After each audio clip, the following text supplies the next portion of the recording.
Gempa dengan magnitudo 6,4 terjadi di kawasan Bantul, daerah istimewa Yogyakarta pada pukul 19.57 waktu Indonesia Barat. Ini merupakan situasi saat jembatan Suramadu bergoyang cukup kencang ketika gempa bumi dengan magnitudo 6,5 mengguncang Laut Tuban pada Jumat sore. Gempa bumi dahsyat melanda tanah Rencong, Aceh pada hari Minggu 26 Desember 2004 sekitar pukul 7:50 waktu Indonesia Barat. Gempa dipicu oleh interaksi antara lempeng Indo-Australia dan Eurasia.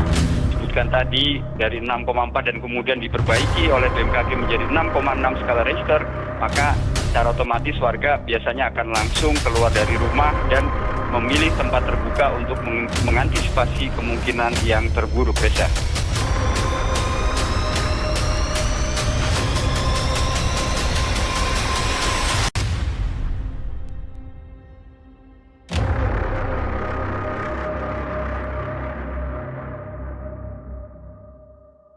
Gempa bumi.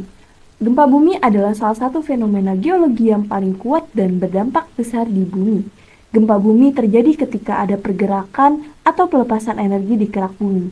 Indonesia merupakan daerah yang rawan terjadinya gempa bumi. Hal ini dapat terjadi karena karakteristik dari negara Indonesia yang dimana menjadi jalur pertemuan antara tiga lempeng tektonik, yaitu lempeng Indo-Australia, lempeng Eurasia, dan lempeng Pasifik. Jalur pertemuan ketiga lempeng tersebut berada di dasar laut sehingga apabila terjadi gempa bumi dengan skala yang besar dengan kedalaman dangkal maka akan berpotensi menimbulkan tsunami sehingga Indonesia juga rawan tsunami. Seperti yang telah disebutkan sebelumnya, bahwa Indonesia merupakan negara dengan kesiagaan terhadap bencana gempa bumi dengan jumlah yang sangat tinggi. Berdasarkan data dari BMKG pada tahun 2023, diketahui bahwa Indonesia mengalami gempa bumi sebanyak 10.789 kali sepanjang tahun 2023.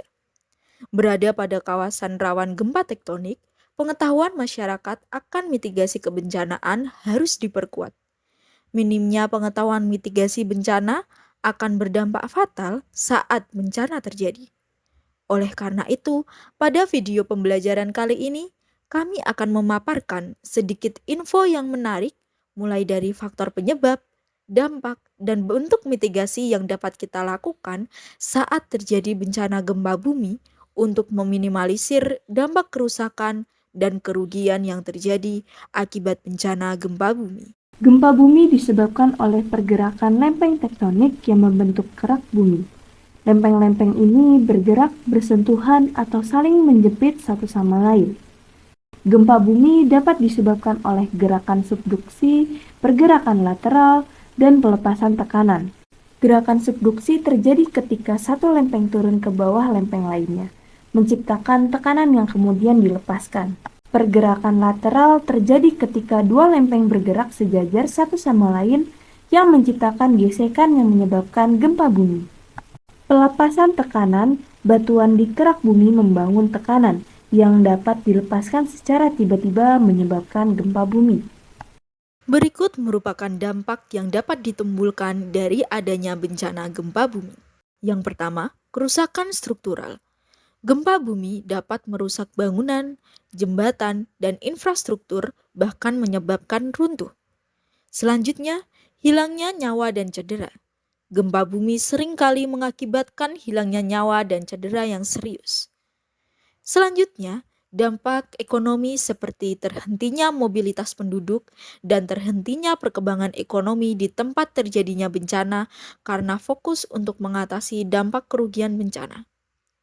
Dampak kesehatan baik fisik maupun mental, gempa susulan dan potensi terjadinya tsunami, tanah longsor dan runtuhnya tanah, dan yang terakhir, kerusakan lingkungan. Langkah-langkah pencegahan adalah kunci untuk mengurangi dampak gempa bumi. Berikut adalah langkah-langkah yang dapat dilakukan untuk mengatasi hal tersebut. Yang pertama, bangunan tahan gempa. Membangun bangunan dengan desain tahan gempa penting untuk melindungi nyawa dan juga harta benda, serta meminimalisir kerusakan akibat terjadinya gempa. Yang selanjutnya adalah pendidikan dan pelatihan. Masyarakat perlu diedukasi mengenai tindakan yang harus dilakukan saat terjadi gempa bumi dan berlatih secara teratur. Selanjutnya adalah sistem peringatan dini. Sistem peringatan dini dapat memberikan waktu yang berharga untuk mengungsi sebelum gempa bumi itu tiba. Yang terakhir, investigasi dan pemantauan. Para ilmuwan dapat memantau aktivitas seismik dan melakukan penelitian untuk memahami gempa bumi dengan lebih baik. Kesimpulannya, gempa bumi merupakan fenomena alam yang membutuhkan pemahaman dan kesiapsiagaan, terlebih hidup di Indonesia dengan kompleksitas keadaan lingkungan yang tidak dapat dihindari. Dengan tindakan pencegahan yang tepat, pendidikan publik, dan peringatan dini, kita dapat mengurangi dampaknya dan melindungi nyawa dan harta benda.